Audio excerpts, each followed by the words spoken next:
சில நேரம் பார்த்தீங்க அப்படின்னா, நம்மளுக்கே தெரியாம மனசுல ஒரு பயம் இருந்துகிட்டே இருக்கும். மனசுல ஒரு தெளிவு இல்லாம எங்க பார்த்தாலும் பிரச்சனையா இருக்கிற மாரியே இருக்கும். மனசு குழப்பமாவே இருக்கும். ஏதோ ஒரு வேலை செய்றோம் அப்படின்றதுக்காக செய்வோமே ஒழிய, அதுல ஃபுல் அண்ட் ஃபுல் கான்சன்ட்ரேட் பண்ணி நீங்க பண்றீங்களா? அப்படின்னா, அது ஒரு டவுட்டா தான் இருக்கும். அப்படி மனக்குழப்பத்துல நீங்க இருக்கீங்க அப்படின்னா, கண்டிப்பா இந்த பதிவு உங்களுக்காக மட்டும் தாங்க. இந்த மாரி மனக்குழப்பத்திலிருந்தும், பயத்திலிருந்தும் வெளிவர்றதுக்கு ஒரு நல்ல யோசனை சொல்றேன் கேளுங்க. துர்க்கை அம்மன் கோவில் உங்க வீட்டு பக்கத்துல இருந்தா போங்க. இல்லையா சிவன் கோயில் தான் இருக்கு அப்படின்னா, சிவன் கோவில்ல கண்டிப்பா துர்க்கை அம்மன் இருப்பாங்க.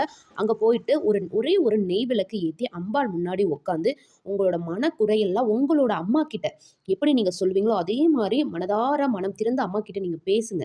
என்னோட மனதுல இருக்கிற இணை புரியாத கவலை, பயம், நடுக்கம் நீங்கணும் அப்படின்னு சொல்லிட்டு அம்பாள் கிட்ட மனமுருகி வேண்டுங்க. நீங்க அந்த கோவிலிருந்து வெளிய வர்றதுக்குள்ளயே அந்த கவலையானது நீங்கி, ஏதோ ஒரு பலம் கிடைச்ச மாரி நீங்க ஃபீல் பண்ணுவீங்க. இது சத்தியமான உண்மை, நிதர்சனமான உண்மை. நம்பி இத செய்து தான் பாருங்களேன். உங்க வாழ்க்கையில எவ்ளோ மாற்றம் ஏற்படுது அப்படின்றத நீங்களே பார்ப்பீங்க.